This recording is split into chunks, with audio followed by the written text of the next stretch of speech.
In a world of ordinary fantasy football podcasts, ordinary guys rise up to bring you extraordinary analysis and entertainment.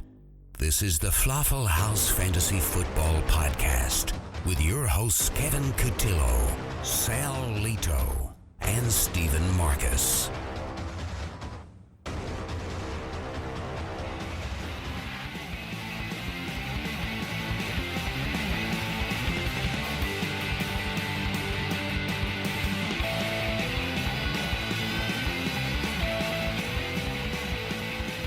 Good morning, good afternoon, and good evening.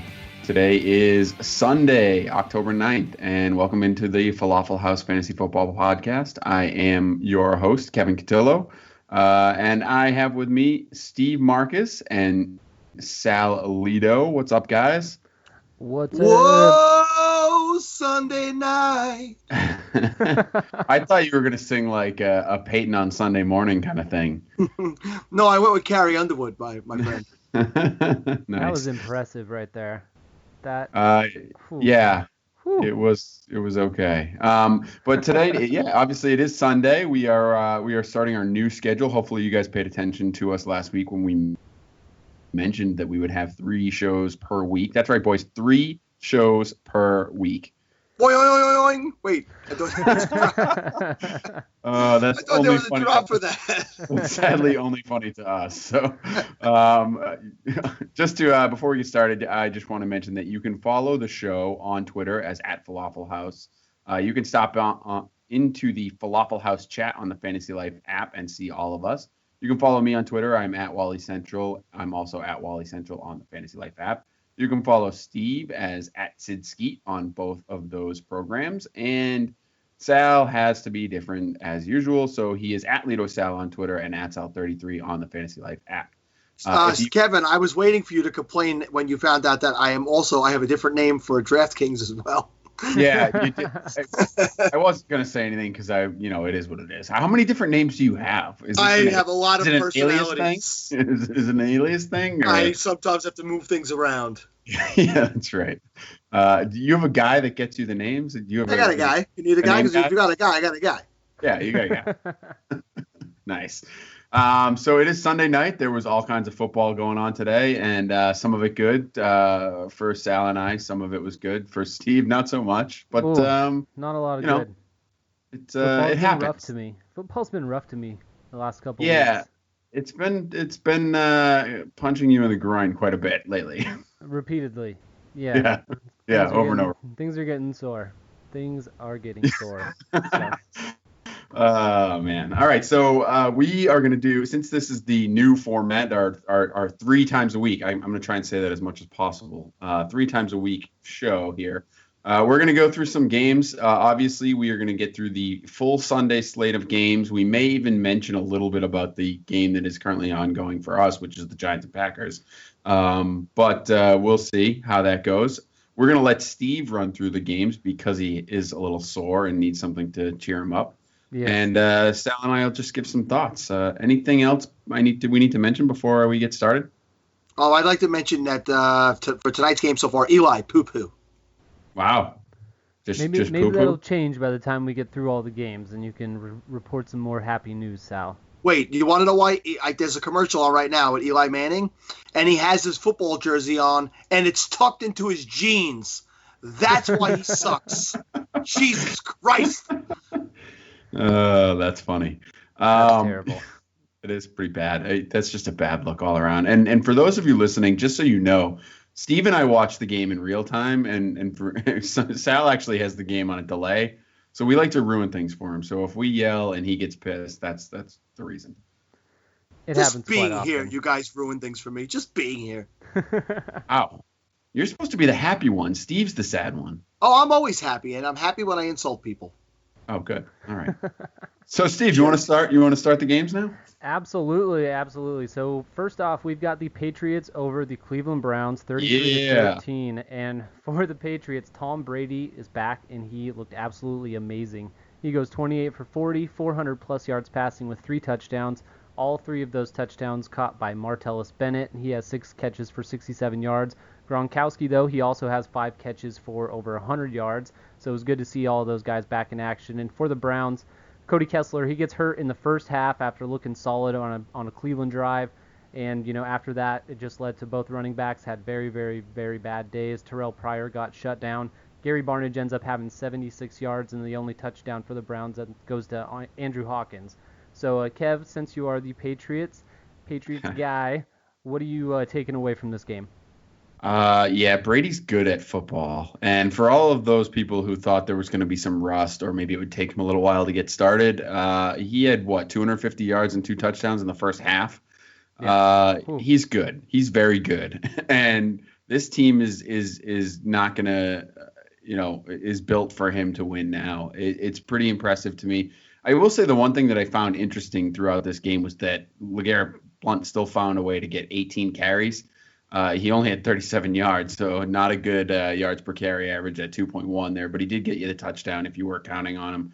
I thought that was interesting mostly because, I guess it's game flow, right? This one was pretty much in hand pretty early on, so they had time to give him 18 carries. But if that's what the volume he's going to see throughout, he's still going to be valuable. I thought that his value would take a little bit of a dip with Brady coming back, but he was in there and he got a lot of runs, so that's good. James White gets 5 carries for 26 yards as well, and 4 receptions on 6 targets, which is what you like to see him becoming a little bit more relevant. Not much else to say on the Patriots side. You're going to start all your Patriots every week, including Sal's boy Chris Hogan, who had some monster catches. He's clearly the deep threat. I thought you were going to leave him out, big guy. You said there's not much else to talk about. I think people have been waiting to see what his role would be when Brady got back. And, if not for 2 injuries, he could have probably put up close to 200 yards in this game. Yeah, absolutely. Left with a concussion, came back. It looked like he passed the protocol, so should be fine going forward. You're right. I just get excited when I talk about the Patriots. I'm sorry. On the Browns side, I just feel bad for Cleveland. Anyone who's a fan of Cleveland, that's just tough. 5th quarterback of the year now with Charlie Whitehurst, and I don't even know if you can call Whitehurst a quarterback. He's Jesus and cleats. Yeah, he's Jesus and cleats, all right. He's not good. Isaiah Crowell had a rough day, 13 for 22 with, a 1.7 average, no touchdowns. Not good all around. Really, there was nothing. I don't know, Sal, what am I missing? Was there anything to talk about on Cleveland's side of the ball? Outside of Barnidge looking a little bit better when Whitehurst came into the game, no, not really. Just last week, I wasn't believing and buying into Pryor, and then after he had a pretty decent game last week, I was like, oh, you know what? It looks like he's going to be here to stay. But I don't think you can really blame him with the quarterback carousel that's going on over there with the injuries. He's got to go. He actually had 3 attempts in today's game. He ran the ball. He's doing what he can. There's no doubt that he has the talent, but it's just such a mess over there all the time that it's hard to feel comfortable starting anybody in that lineup on a weekly basis. I said a few weeks ago, I thought it was a good time to sell high on Crowell. I just don't see him being a guy you could trust on a weekly basis. Duke Johnson, I thought maybe, they'd be playing from behind. You'd get a bunch of receptions. Duke Johnson is just droppable at this point. There's got to be other guys available that you could trust and put in your lineup on a weekly basis. Andrew Hawkins came back from the dead. I don't know if anybody noticed that, but I know, Kevin, I think you mentioned him a few weeks back, and he caught a touchdown today. So there's a guy who might become somewhat relevant in this offense. But I think you skipped over one thing with the Patriots offense, Kevin. Don't you think that there's a quarterback controversy now? Jimmy Garoppolo got in this game. Yeah. He, what was he, 0 for 1 attempt? He had 2 carries for -3 yards too. And 2 cards for -3 yards. Yeah. He looked good. I really think Bill's going to have a tough choice next week when they as to who to start. They may do the whole thing like they did with Brady at Michigan, where they rotate guys and go with the hot hand. I think. Do it. All right, so we are starting all our Patriots, and we are hoping that somehow maybe Josh McCown will come back a little sooner than expected and help out the Cleveland Browns, because they did seem to be okay for those few drives that he was playing quarterback there. So we will move on. Whoop. Just another thing. I mean, Corey Coleman might be coming back sooner than later as well, and he's a guy that if he was dropped somewhere, you may want to snag him if you have some room, or if you have an IR spot that's still open. He's a guy you might want to think about because this offense needs him as well. Absolutely. They need all the playmakers that they can get. So, moving on, the Lions upset the no longer undefeated Philadelphia Eagles 24-23. For the Lions, Matthew Stafford has a very solid game. He goes 19 for 25, only 180 yards, but he does have 3 touchdowns. 2 of those go to Theo Riddick, who also adds 82 total yards to his line. And Marvin Jones, he also gets another touchdown, salvages an otherwise slow day for him. For the Eagles, Carson Wentz, he chose the worst time to throw his first NFL interception. It clinched the game for Detroit, but otherwise he looked pretty good on Sunday. Throws for 238 yards, 2 touchdowns, plus that interception. Ryan Matthews definitely looked like the lead back in Philadelphia again. He had 16 total touches for 75 yards and a touchdown, coming off that ankle injury that he suffered before the bye week. So, Sal, what were you taking away most from this game? So, yeah, the biggest thing I'm going to take away from this game is all week leading up to this game, and even in a bye week, people were dropping Ryan Matthews or trying to trade Ryan Matthews, and we were trying to convince them to hold on to him. The Eagles were clearly stating he was going to remain the starting running back. You got to give guys like this, especially an experienced player like that, some time to get acclimated, to heal from an injury. Instead, people were jumping on Wendell Smallwood. I mean, jumping on Smallwood sounds a little bit crazy, but we all do it once in a while. But anybody who did that is regretting it, because if you don't have to look too far through the stats to see that Wendell Smallwood did not touch the ball at all today, and I'm sure people started him in their flex. Or Steve, did you start Wendell Smallwood today? No. Oh, almost I could have, and it wouldn't have mattered much. The other thing is Darren Sproles looks like he's going to have his regular role in the weekly lineup. He did run the ball well today, 5 carries for 45 yards, and he added 4 more catches. So Darren Sproles is a guy in a little bit deeper league. You can feel comfortable having him in there in a flex position. On the receiving side today, no one really blew it out of the water. The only receiving touchdown actually went to Ryan Matthews, but no one else went over 65 yards. Zach Ertz in his first game back is a guy I was expecting to really get heavily involved in the offense, and he just didn't.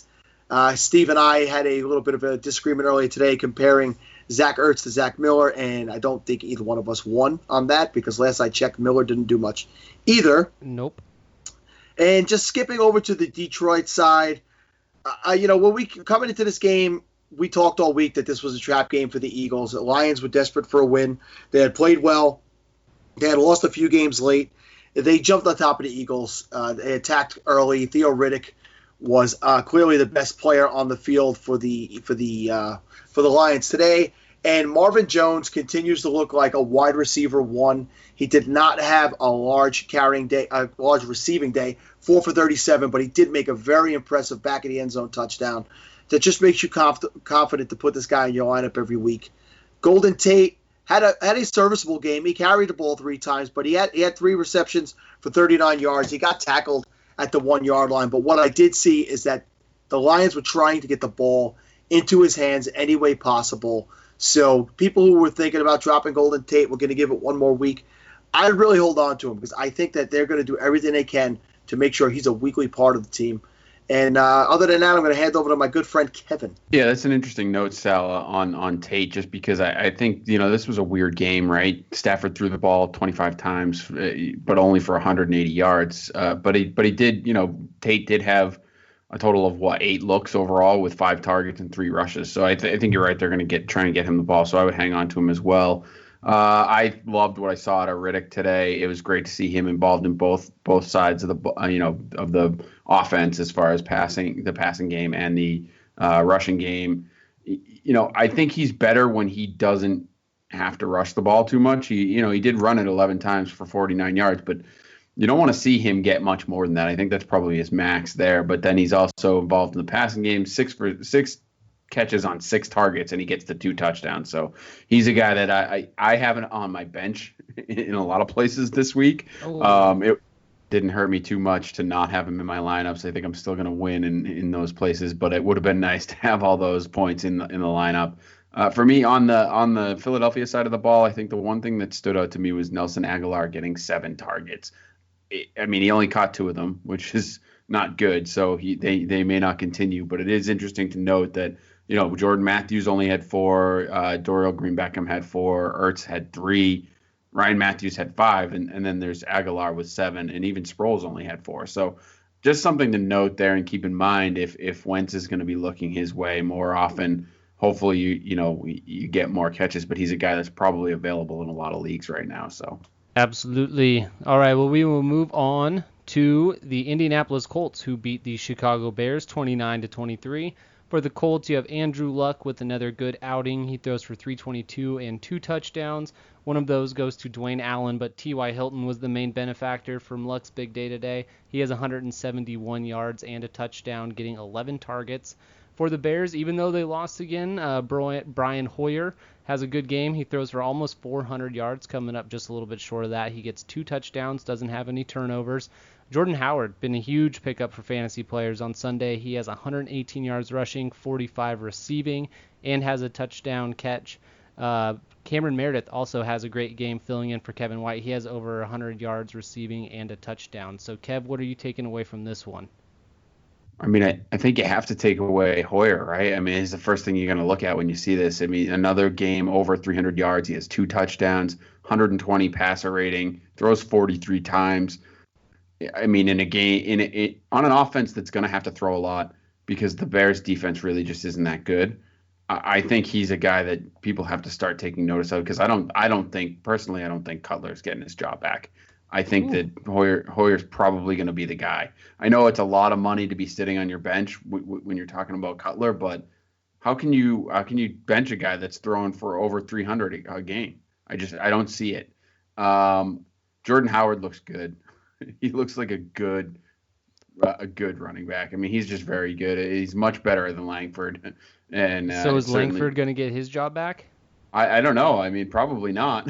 I mean, look, what do the Bears have to lose by not going back to those 2 guys? Really? Yeah, I mean, exactly. And Fox is a guy that sticks with guys, right? I mean, he's not one to switch things around as much as people think. He's we also didn't think he'd start rookies, so I guess we kind of forced to. But I don't know. I think those 2 guys could be in their lineup for the rest of the season. They're just playing too well to do it, even though they're losing, which is sad. For me, on Indianapolis side of the ball, it was nice to see Andrew Luck finally have a good, solid outing where he looked better. This offensive line is still terrible. He's still getting crushed, but I don't know. He was sacked 5 times, another 5 times, but he's at least getting the ball. He's learning to get the ball out quicker, and for the most part, he's producing. So the ageless wonder Frank Gore gets rushes for 5.4 yards per carry again. The guy's amazing, and no score this time, so his numbers don't look as good. But overall, I thought the Indianapolis offense played pretty well. And obviously the 2 studs there, Andrew Luck and T.Y. Hilton, will be in your lineup every week. So nothing new there. Sal, any different thoughts there? I mean, Alshon Jeffrey, if you want to talk about him, I think Sal and Steve and I are both angry about that. So maybe you can talk about Alshon. Yeah, I mean, I know you guys both pointed out the fact that they just don't seem to be looking to that side of the field. The benefactor of that was a guy who on our preview show I pointed out, Cameron Meredith. He had 9 catches, 130 yards, and a touchdown, and he just looked like an NFL wide receiver. Like I said the other, your own horn, huh? Just I listen. If nobody else is going to toot it, you got to toot your own horn. For Christ's sake. It sucks. Man has his needs, but I pointed out the other day that he's going to take over the Kevin White role, and Kevin White was the most targeted wide receiver in this offense for the first 4 weeks. Eddie Royal was going to stay in his role, and obviously Jeffrey was going to stay in his role. So if you didn't grab him the other day, you're going to probably have to fight for him on a waiver claim now because most people are going to take notice of that. To toot my own horn, but not quite, I'll point out that I did say in my bold prediction that Jordan Howard would score 30 points. In Falafel, half-point PPR, he had 23.8, and he had a touchdown called back.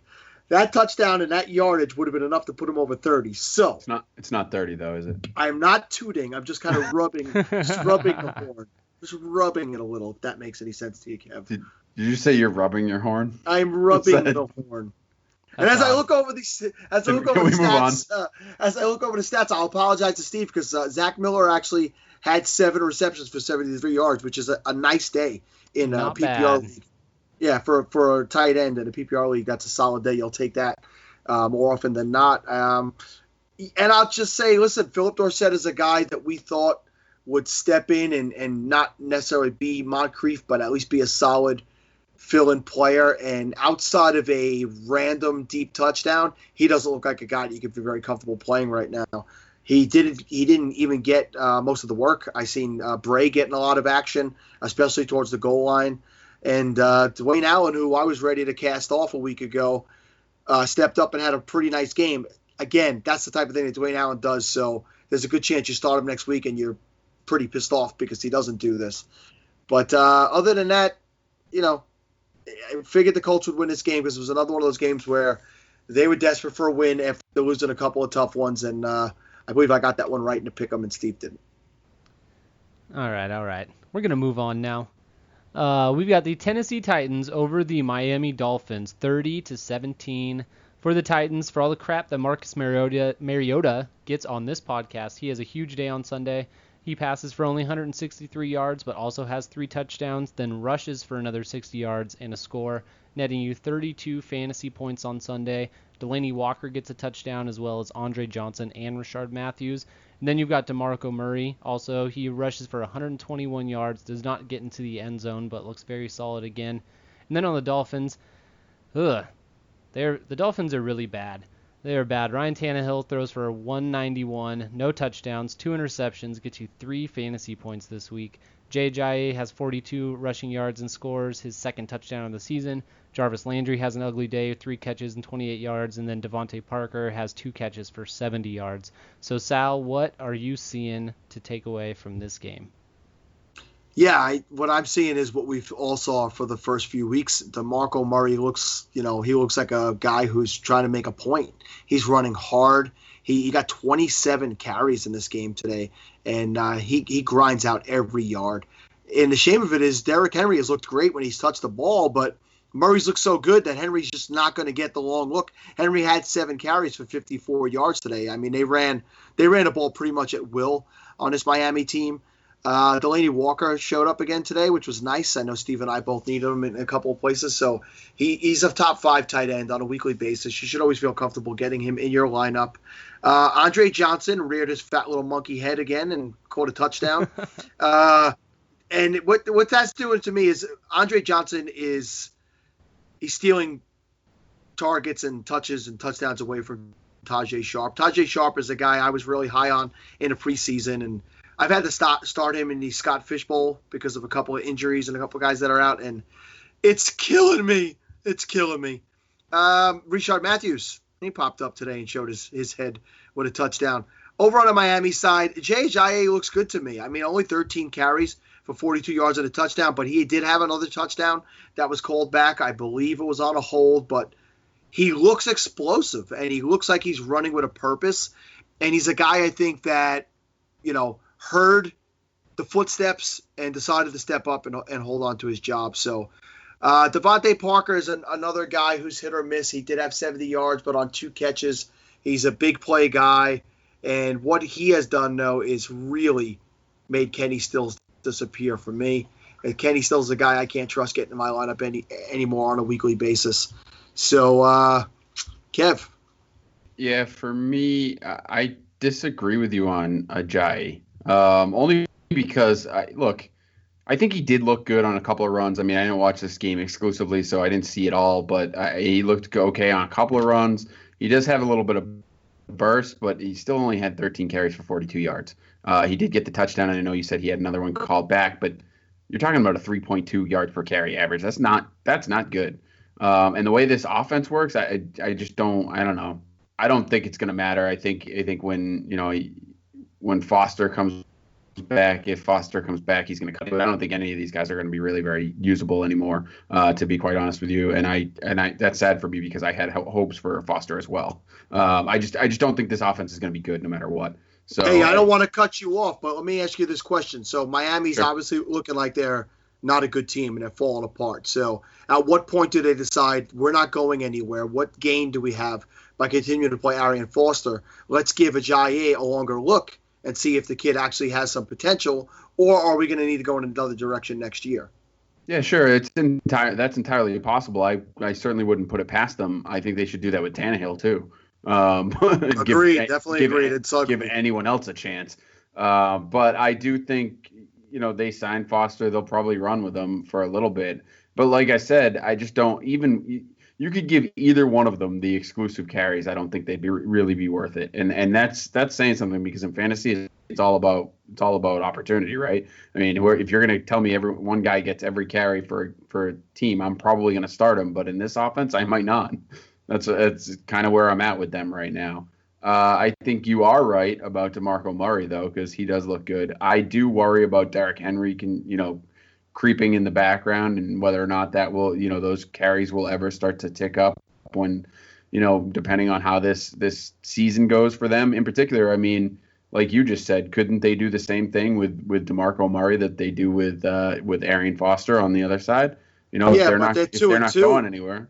They're 2-2, right? And that defense is playing good, and that division is much more attainable than AFC East. Agreed. That I do agree with. They definitely have a better shot than Miami does. But I mean, if they lose 3 in a row and start to see things start to fall off, which is entirely possible. Sure. Right. I mean, I'm just pointing it out there. Henry had 7 carries for 54 yards, so he had a decent day as well. Just don't use my points against me, damn it. Yeah, sorry. I know you hate it when I do that. My apologies.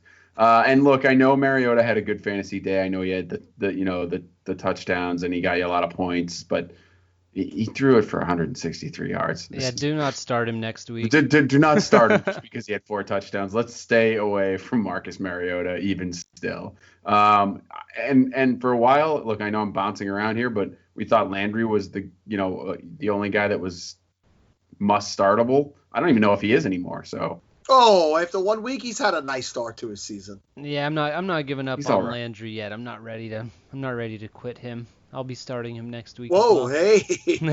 I don't know if it's. Wow, that's a little personal there, but look, I don't know that I'm thinking I can't start him. There might be some matchups where I don't. I'll put it that way. They're game planning for him. There's nothing else in this offense. Fair enough. That's very true. There's absolutely nothing else. It's been pretty tough to watch, even on Red Zone. Just a few seconds that they make me watch it has been a little too much. So we will stop even talking about them now, and we will move on to Washington, who hangs on to beat the Ravens 16-10. For Washington, you have Kirk Cousins, who has a very mediocre day, 260 yards and 1 touchdown to Pierre Garçon. He also has 1 interception. Jamison Crowder gets a punt return for a touchdown. Jordan Reed has 8 catches for 53 yards. And Deshaun Jackson, he also has a pretty rough day. For the Ravens, the only touchdown of the day goes to Crockett Gilmore, my old friend. But the only TD Joe Flacco throws this week, and Flacco also goes for 210 yards. Kenneth Dixon, the much-awaited NFL debut, kind of fizzles out as it's the Terrence West show again. He leads the way with 95 rushing yards, but does have -6 passing yards, so 89 yards for him on the day. Kev, what did you take away from this Battle of the Beltway, as they were calling it? Well, for me, I think Kirk Cousins is not good at football. That's the biggest thing for me that I took away. I watched some of this game, and I just did not like what I saw. I don't think you can use him except for really good matchups in fantasy. I think I would have trouble starting him every week. And coming into the season, I know there were a lot of people that were going to be planning to do so, Steve. So look, he's a guy that I'm going to stay away from, except in really, really tasty matchups. I think Matt Jones, after impressing us last week, really just did not look good. And I don't know. Look, I am going to say this because we had Matt Harmon do our guest shot. He talked about Deshaun Jackson. And I think that, Deshaun ends up with salvaging it with a decent day by having what, he have 3 catches for 35 yards. I think it was all in the second half too. I was watching this and seeing 0 points and getting ready to defend Matt because of all of our listeners that kill him. But I will say this: they did change up the cornerback situation with Baltimore before the game. They actually benched the guy that he was saying was going to cover Deshaun and make it such a good matchup. So maybe that's why we'll cut him a break and thank him for coming on the show again. I think there are better days ahead for Deshaun Jackson. But he is what he is. He's a boomer bust, right? You're going to start him, he's going to get 3 for 35. You're going to not start him, he's going to get 4 for 115 and 2 touchdowns, right? So I think we know that about him at this point. On the other side of the ball, I thought it was interesting that Flacco threw the ball for 46 times and still only has 210 yards. His stats are amazing this year. If you look at it, he's thrown the ball 170 times, but still only has 1,000 yards. I don't know how he's doing it, and 4 touchdowns with 4 interceptions. I don't know. I hate Flacco. I think you guys know that at this point. Another guy that's not startable. Terrence West had a nice day with 11 carries for 95 yards. So I think he's a guy, we all looked at Kenneth Dixon hoping he was going to come in.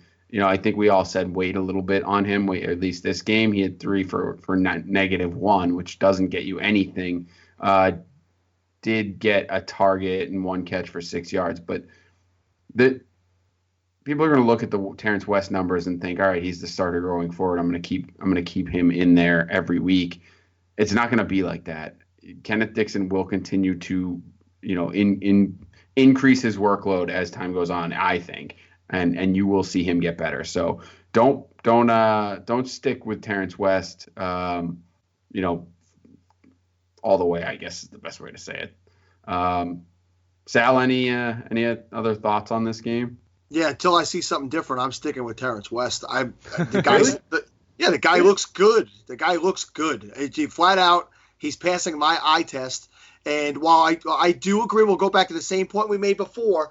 The Ravens, to me, were pretenders at 3-0, and I think we all knew that. They were winning very ugly. So they are now 3-2. If they start to fall out of it, I could see it going in the other direction. But right now they're above 500. They're competing for that division. I don't necessarily think that Terrence West is going to lose the starting job in the next couple of weeks. So I would stay there. Joe Flacco is a guy that people continuously ask about on the Fantasy Life app, and I will continue to tell you, do not play this man at all or just stop playing fantasy football. Those are your only 2 choices. Nothing in between. Steve Smith left with an injury, kind of screwed me in DFS, Steve. Thank you very much, sir. So it'd be interesting to see what the severity is on that because he did not come back. And if that's the case, maybe it opens the door for a guy like Perriman, who did have a nice touchdown catch called back in this game. I think but maybe just didn't get the second foot in. It was overturned on replay, but it was a pretty nice play. So keep an eye on that because it might open up the door for a couple of the young guys. Even the catch for short yardage that he made in the middle of the game was phenomenal. I mean, he's got some real athletic ability. Yeah, I think that they expected a lot from him, right, when they drafted him high. So the more he gets acclimated, much like you said with Kenneth Dixon, he's a guy I'm sure will become a bigger part of the offense, especially if they start to drop out of it. Matt Jones is a guy who I thought I finally was going to be comfortable starting as a weekly RB2. Ravens have a pretty good defense, so, don't give up on him yet, but definitely play the matchups with him. He's not a plug-in every week guy. And that just brings me over to the receiving core for the Washington Redskins. I know Kevin touched on Deshaun Jackson, but this is becoming an issue every week, trying to figure out which guy's going to be the lead guy between Crowder and D-Jax and Pierre Garçon. And this week it was Garçon, but each one of these guys seems to be topping out at 50 to 60 yards and a touchdown when they have that big day. So these are wide receiver 3 to flex play options, and it's going to be a dart throw each week to see who takes the lead. Because Cousins is terrible. Yeah, he really is on the poopy train. And I'll just say, it looked like on the last play of that game, Mike Wallace took a pretty big hit. He was down on the field for a little bit, so you definitely want to check in to see what's going on with him, because then you start talking about guys like Kamar Aiken, who came on really strong at the end of last year. So we will move on to the Vikings, who continue to roll. They won 31-13 over the Texans and remain undefeated. For the Vikings, they look really good, and honestly, it's their defense and Sam Bradford, who throws for 271 yards this week and 2 touchdowns, no interceptions. Jerick McKinnon only totals 46 yards, and it's Matt Asiata who snipes the touchdown. The defense is just nasty. They scored, I believe they had 16 or 17 points in fantasy this week. On the other side of the ball, you've got the Texans and Brock Osweiler. Man, he was rough to watch today. He goes 19 for 42, 184, 1 touchdown to DeAndre Hopkins, and then he has an interception. Hopkins also gets 56 yards to go along with that touchdown, but other than that, everyone else was shut down. Will Fuller has 1 catch for 4 yards, which was my bold prediction of the week, that he'd have less than 5 points this week. And Lamar Miller totals just 24 yards this week. So is this purely just a function of the Vikings defense being so dominant, Sal, or do the Texans have a real problem on offense?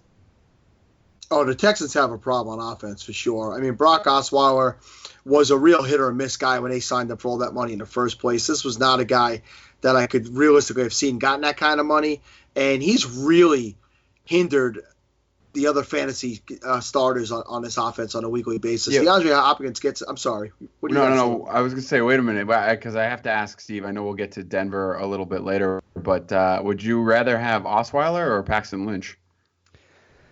Can I choose Simeon? I'd rather have Simeon than the two of them right now. You'll have Simeon back next week. Don't you worry. Yeah, he'll be back on Thursday. I was just curious there. I had to check on those two. Yeah. Anyway, sorry, Sal. Go ahead. Well, no, listen, DeAndre Hopkins salvages was going to be another bad day, and people would have been jumping off the sinking boat with a late touchdown.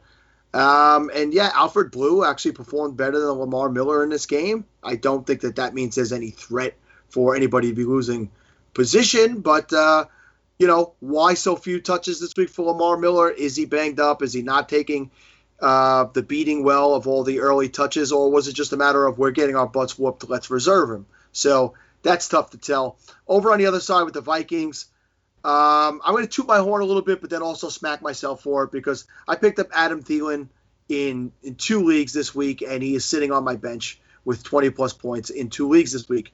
I picked him up, and I did not start him.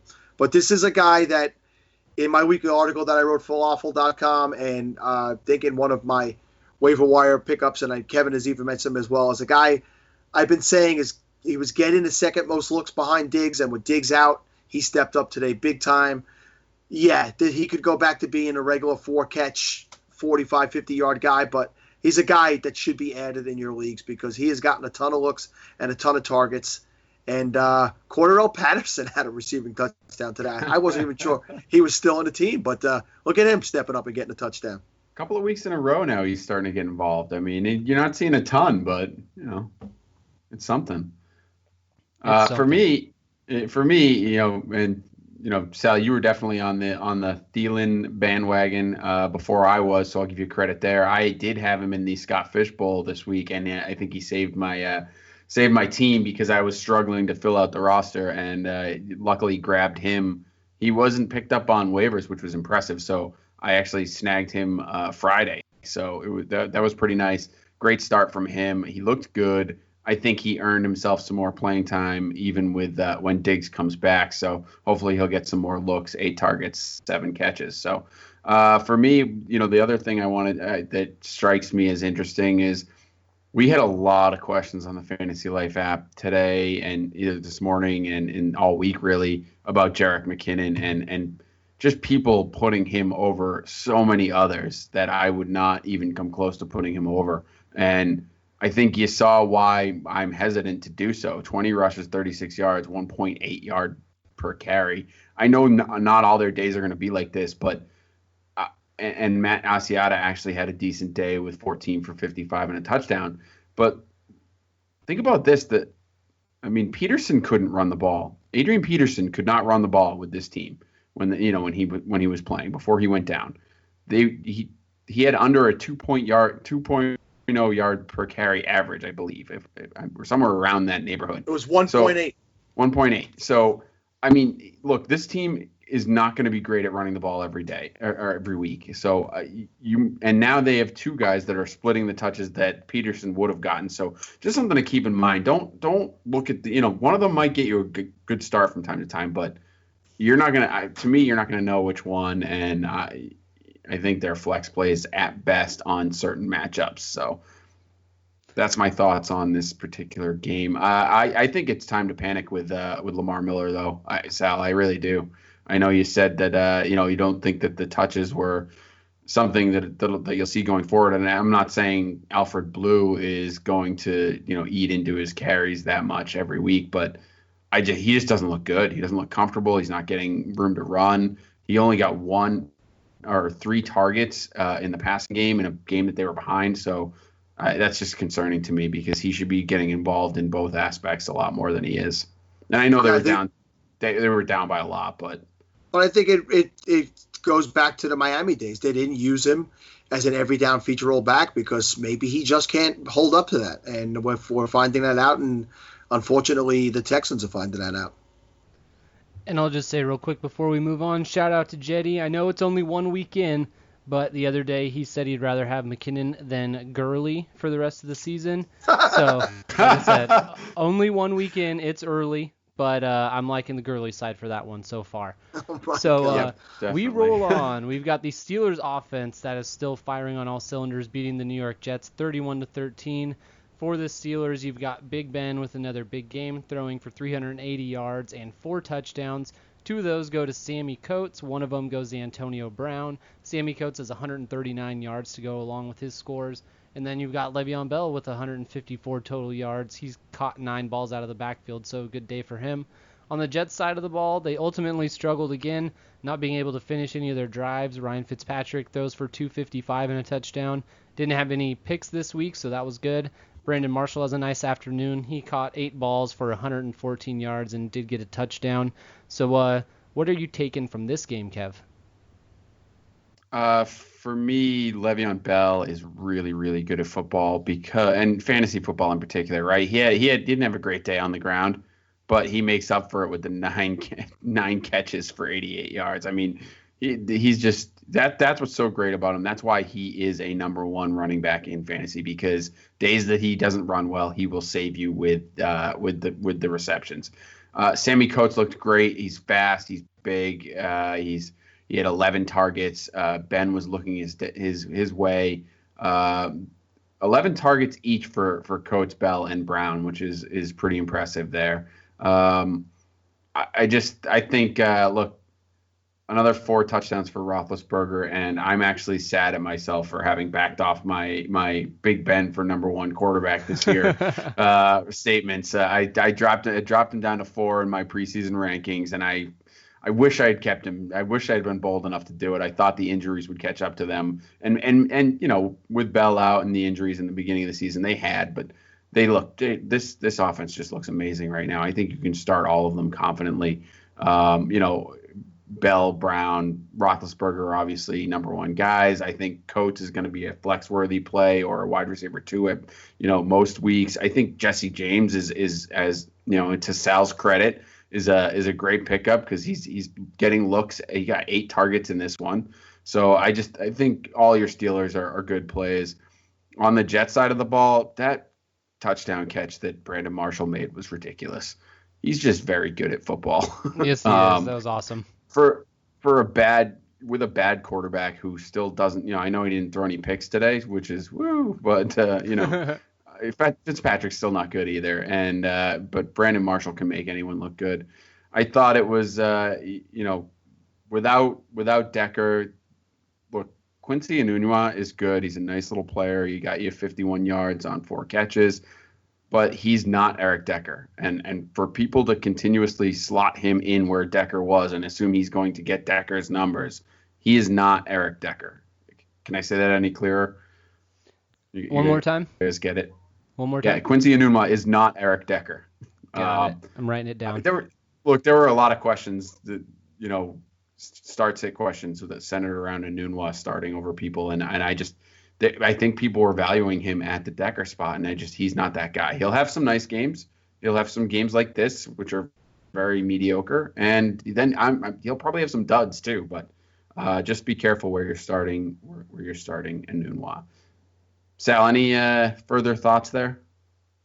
Yeah, I'd like to just jump onto your Brandon Marshall thought and say a lot of people were doubting him after 2 weeks ago. He got a little banged up. This guy is a goddamn man.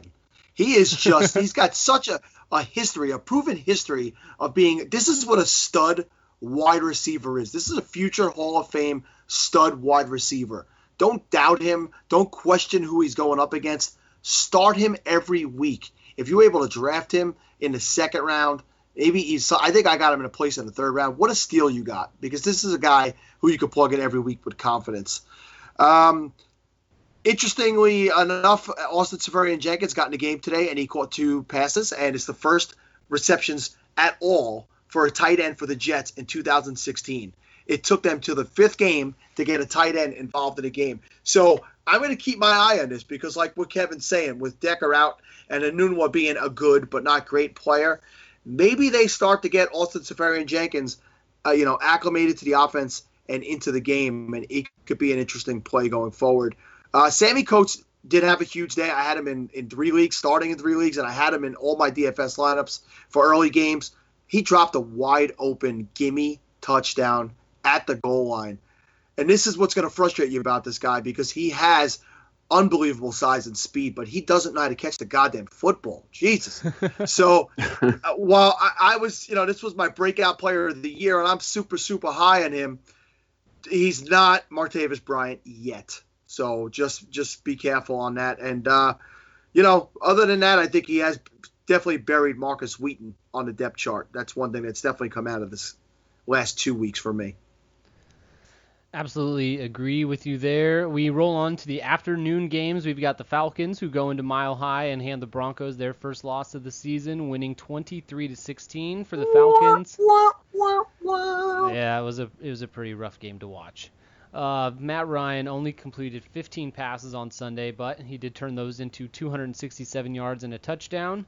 It was the run game that was impressive for them. He had Devontae Freeman, a.k.a. Hot Garbage, with 123 all-purpose yards and a touchdown. Tevin Coleman, who I benched in the leagues that I had him in because I was worried about how his usage. He totals 132 yards, and he gets into the end zone this week as well. So both those Falcons running backs are scoring. And on the Broncos, with Paxton Lynch under center, the offense could not do anything. They couldn't get anything going. Demaryius Thomas gets a late touchdown to go with his 49 yards. Sanders has 80 yards on 7 catches. C.J. Anderson ends the game with 62 yards, no touchdowns. So, Sal, what did you see leaving this game? I think it just furthered the point that Freeman and Coleman are guys you can really count on starting on a weekly basis. Freeman appears to me to be the better touch getter, but Coleman just does more with his touches. He actually totaled 163 yards, Steve. He had 132 receiving, but he had 30 more on the ground. I mean, I know that people thought he wasn't going to play as much coming to this game, and I was also a little hesitant. DC Outcast, he's disappointed today because he didn't listen to me, because he gave me a list of guys, and some of them were secondary players. I would have started Coleman over, and unfortunately for him, he didn't do that. Julio Jones, after last week coming out with 300 yards and leading everybody to victories, he let me down today, and I'm struggling to get victories in 2 places because of the lack of production today. And, he was going up against a tough defense, and the Broncos really did pick it up after a slow start and kept him in check. So Julio will still be fine going forward. Paxton Lynch, thank God Trevor Siemian will be back next week. And, Emmanuel Sanders and Demaryius Thomas keep producing on a weekly basis. These are 2 guys. Demaryius is a wide receiver 1, and Emmanuel Sanders is a wide receiver 2. I think you could fully count on a weekly basis. Kevin, you got anything to add? Yeah, I agree with you on those 2 guys, and I will say this, though, if for some reason Paxton Lynch is forced to play any more than or at all, really, which, Steve, for your sake, I hope that's not the case. But I think it affects Demaryius Thomas. It clearly affects Demaryius Thomas more than it does Emmanuel Sanders. Obviously, Thomas gets the touchdown late, but he's not getting as many targets, and he won't get clean of footballs thrown his way from Paxton Lynch, who can't make that secondary read and then, runs around in the middle of the field, looks like he's lost. So I would just say that, keep that in mind if Lynch does have to start at all. Hey Kev, yeah. that was a man's touchdown too, right? Experienced NFL wide receiver touchdown by Demaryius Thomas. That was impressive. Question about it. Pure will getting in the end zone there, no question about it. And I like Demaryius Thomas a lot. I think he's great, and I think he's one of the overlooked stud wide receivers in this league. But with Lynch, he's just not going to get it done. Not much else to say for this game. I think you covered it well with the Atlanta running backs. Start those guys you can. I was actually hesitant on Coleman this week, and I think my wife's going to kill me because of that. So. 2 weeks in a row, bad calls by Kevin for his wife. Oh yeah, things are getting rough in the Cotillo household. Divorce coming soon. So we will move on. The Cowboys, led by a couple rookies, handle the Bengals and win 28-14. For those Cowboys, you have Ezekiel Elliott, who entered the week as the league's leading rusher. He has another huge game, 171 total yards and then 2 more touchdowns. Dak Prescott has another solid afternoon, throws for 200-plus yards and a touchdown. He does have a fumble on the day. For the Bengals, they looked bad today. Andy Dalton salvages his day on some garbage time. He throws for 269 and 2 touchdowns. Jeremy Hill had a rough day. A.J. Green only gets 50 yards. Brandon LaFell is the guy that catches both of Dalton's touchdowns. And Giovanni Bernard, he totals 96 yards, does get 6 catches to lead the running backs. So, Kev, what are you taking from this Cowboys-Bengals game? I'm actually not taking too much from it as far as go forward, just because, at least on the Bengals side, I think it was a bad game for them, like you said. I don't think you can read too much into any of this. Dalton still gets you the 2 touchdowns, so if you started him somewhere, you got lucky with that. And I don't know too many people that had LaFell in their lineup except for really deep leagues. So KS44 started him in Falafel Jr. Fantastic. Good for him, man. Congratulations to KS44. Look, there are better days ahead for Cincinnati Bengals. I think, AJ Green has a couple of games like this every year, and then he usually bounces back with big games. So hopefully you'll see him return to form next week. I will say this: Tyler Boyd dropped an easy grab in the middle of the field. He continues to unimpress me, a guy that I had high hopes for this season. So I will say I got that one wrong. It doesn't look like he's really going to pick it up. He's not a bad player, but he's not really fantasy relevant. So except in really, really deep leagues. Ezekiel Elliott's very good at football. And, as far as the rest of the offense, interesting that all of them got similar number of targets, all of the receivers: Terrence Williams, Cole Beasley, Jason Witten, even Elliott, Bryce Butler. They're, 3, 4, 5, 4, targets. So Dak's looking all over the place, and he threw the ball 24 times. So, all those guys are serviceable, especially in the deeper leagues where you're looking at bye-week fill-ins while Dez is out. And hopefully he's gaining a little more confidence so that when, if and when Dez comes back, he will look his way a little bit more. Other than that, there's really not much. Like I said, I'm not taking a ton from this game. Sal? Do you think that becomes a problem when Dez Bryant comes back? Because he is spreading the ball out, he is being successful, and we see this, and we see it even in New York with the Giants, where now they're trying to force feed the ball to Odell Beckham Jr., and tonight they tried to get him the ball with a carry in the backfield that blew up in their face. With these diva or superstar wide receivers, do they hinder and hurt these quarterbacks by them having to force feed a ball to them and not being able to spread it out? Because we've seen in Detroit that with the spread out of the balls in that offense, that Stafford has looked better this year, and I think Dak has looked better without Dez Bryant in there. So Terrence Williams has looked pretty good to me over the last 2 weeks, and I wonder if he takes a back seat again when Dez Bryant comes back. Yeah, I think can I just a reminder of one of the things I said, and it wasn't my comment. I heard it from someone else, but the Dez Bryant, one of the things with Dak is, and they said it during the broadcast too. I don't know if you heard it, but they say he hasn't thrown, like looking at film, he hasn't thrown a bad pass all season. And one of the things that sticks out to me is that he doesn't throw Dez's way because Dez is covered. But Romo will take that chance and throw it to him, and Dez usually comes down with it because he's a big physical presence. So I think I think you're right. I think it is a problem. And, like I said, hopefully he throws more Dez's way with some confidence, but it might be an issue going forward because Dez will usually be covered and you have to kind of force it in there in order to get him the ball. Now, it usually works out his way, but good point, Sal. Did Jeremy Hill get hurt in this game? He left for a little bit, but he came back. Yeah, so that's starting to become an issue, though, right? Yeah, it's becoming an issue getting banged up on a weekly basis. And Giovanni Bernard looked really good on his touches. Jeremy Hill's a guy. He's much better. I've obviously been way on the Jeremy Hill bandwagon, but it's becoming definitely an issue where you have to look at matchups now. He's not a guy you can confidently put in on a weekly basis, which makes me sad. All right, we are going to move on. This next one we probably don't need to spend too much time on. We've got the Bills rolling over the Rams 30-19. The Bills are now winners of 3 straight games. They are riding the Shady McCoy train. He accounts for another 158 total yards, fails to get into the end zone. Tyrod Taylor throws for 2 touchdowns, but only gets 124 yards and only rushes for 28 more. On the Rams side of the ball, you've got Todd Gurley. Owners can take a sigh of relief for another week as he has a good week in Week 5. He gets 108 all-purpose yards, does score a touchdown. He was the entire offense as Case Keenum did throw for 270 yards but had 2 interceptions, no touchdowns, dragging down all the receivers with him. So, Sal, what do you take away from this Bills-Rams game?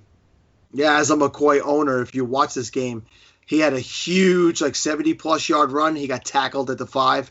And Gillisley got the touchdown on the next play while he was recovering. And then he got a 25-yard run where he got tackled at the 1. And they passed the ball to whoever the other clown is, Goodwin, on the next play. So he had a good game, could have had a phenomenally great game if he was able to just get in the end zone on those two plays. It's really not so much to talk about here. Kevin, Brian Quick, 3 catches, 51 yards, no touchdowns, you win. Thank you. And that's going forward, correct? Sure. Yeah. All right. One thing for me on this game is that I did think it was interesting. They really, really made a focus of trying to get Tavon Austin the ball. 10 targets. He also had 3 carries for 26 yards. He didn't do a ton with them, but they're clearly trying to get him involved. I think they know that Gurley and Austin are really their only playmakers, and it's really boils down to Gurley. And for me with Gurley, he got the touchdown, and he finally started to get involved in the passing game with 3 for 36, but still a 3.1 yard per carry average, and they're not really. I mean, I don't think it's him. I don't think he has a lot of room to run. So, but they're going to feed him the ball. So, you're going to have him in there anyway.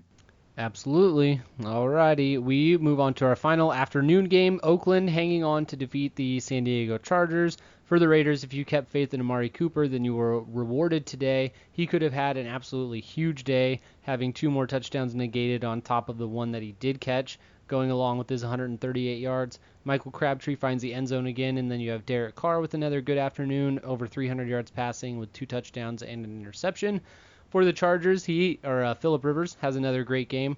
Throws for 350 yards, 4 touchdowns, and 2 interceptions. He was spreading the wealth around all over the field. He makes fantasy relevant players out of Melvin Gordon, Tyrell Williams, Travis Benjamin, Hunter Henry, and Antonio Gates. All these guys had solid days. And so, Kev, what did you take away from this one? I thought that Derek Carr looked good again. He threw over 300 and 2 touchdowns. I thought, for me though, the real interesting thing in this game is Sal screwed me with DeAndre Washington.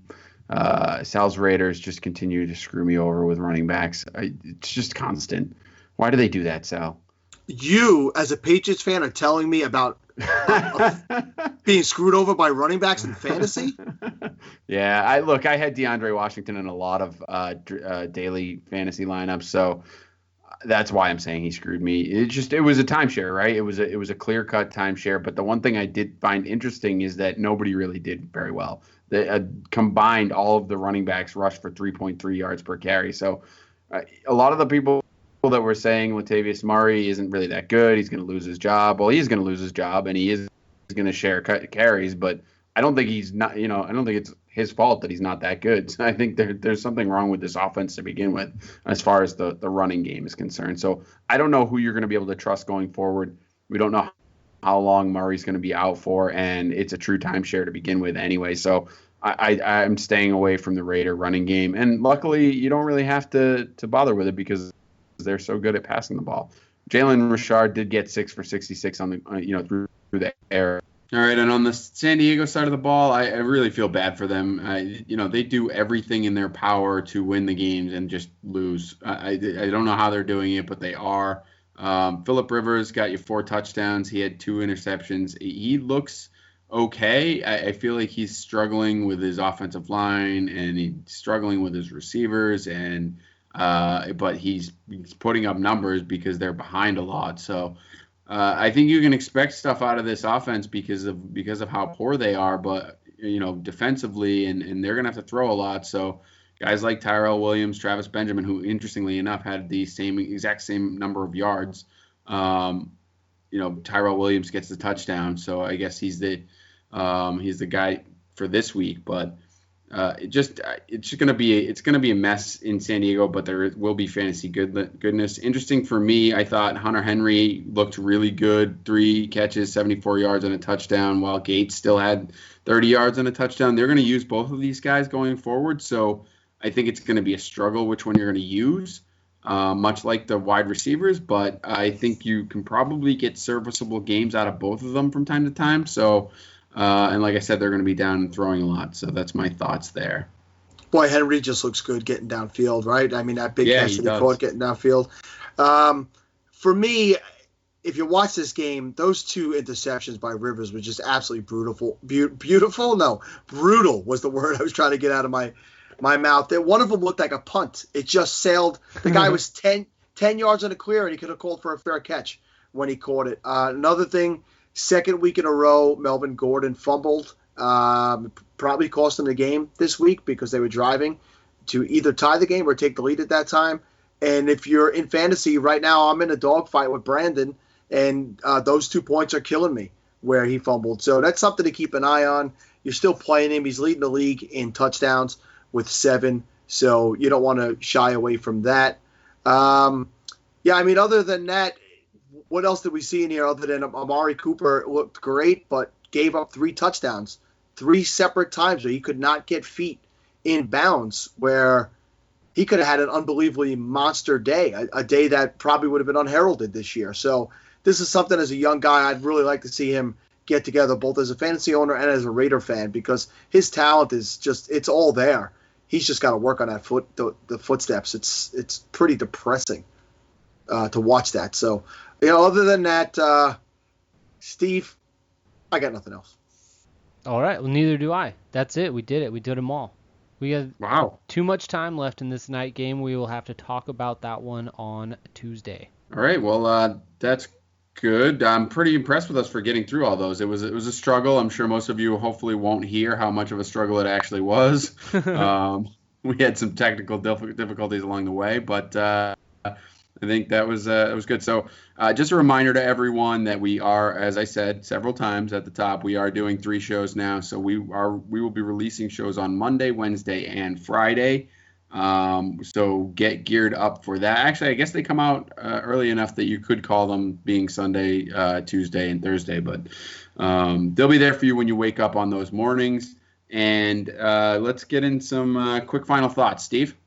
Yeah, I just want to thank everybody for hanging around and remind you that you can find us on Twitter at Falafel House. You can check out our website, falafelhouse.com, where we got all kinds of daily fantasy content coming out. You can find us on Facebook, like the page there. Look for us on Instagram. Search for Falafel House anywhere and everywhere. We're usually there. And thank you all for the continued support. Sal.